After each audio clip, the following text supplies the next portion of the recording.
play is critical, and we call play the work of the child. So this is consider it their job, and that it's your job to help them play and interact as much as possible.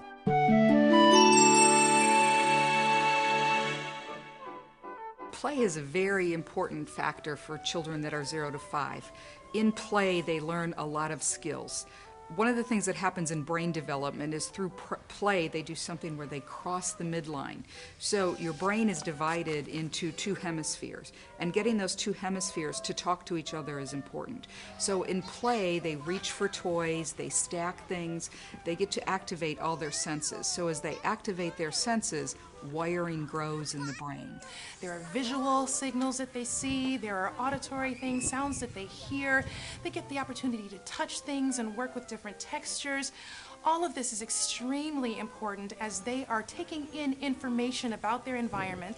So I said sensory motor. So the motor part of this is where children get an opportunity to move their bodies. With sensory motor play, they're starting to play with objects, and small ones are going to be putting them in their mouths, touching, feeling.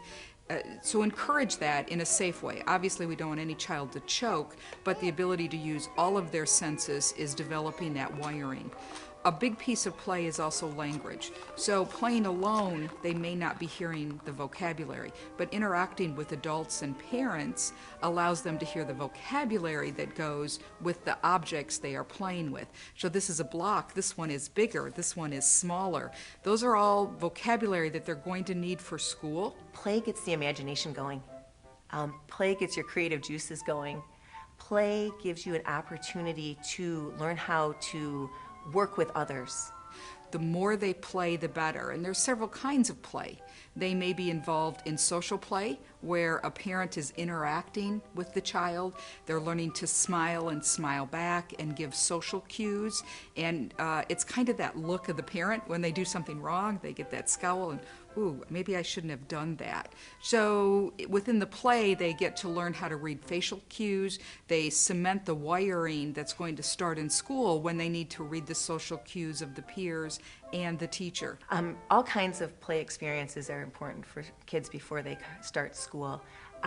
We want them to have experiences playing with other children, and some of those play experiences need to be self-directed. The students will be doing what we refer to as parallel play. They'll be standing next to someone and they'll be playing the same type of thing, but maybe they're not interacting. And that's very natural. And that will grow and change as the child becomes older. They will start to say, oh, I think it'd be fun to do something with this person standing next to me. And they will start to learn how to interact with each other. I think play's one of the most important things, just so that kids have a joy of learning and really enjoy what they're doing. It's important that they come up with a lot of the rules and ideas during play, whether a parent's playing. A parent's job is to guide the child, but a child's should be mostly in charge of all the play. By the time they get to the preschool years, this is when we really want to start to see them playing together in more coordinated fashion.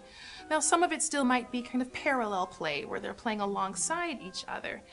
But eventually they'll get to the point of what we would call cooperative play, where they're really using shared themes, like playing house together, or we're playing doctor together and nurse, or we're playing shopping at the grocery store together in ways that interact. If we give them opportunities to play when they're young, they learn how to make decisions for themselves. They learn how to think for themselves.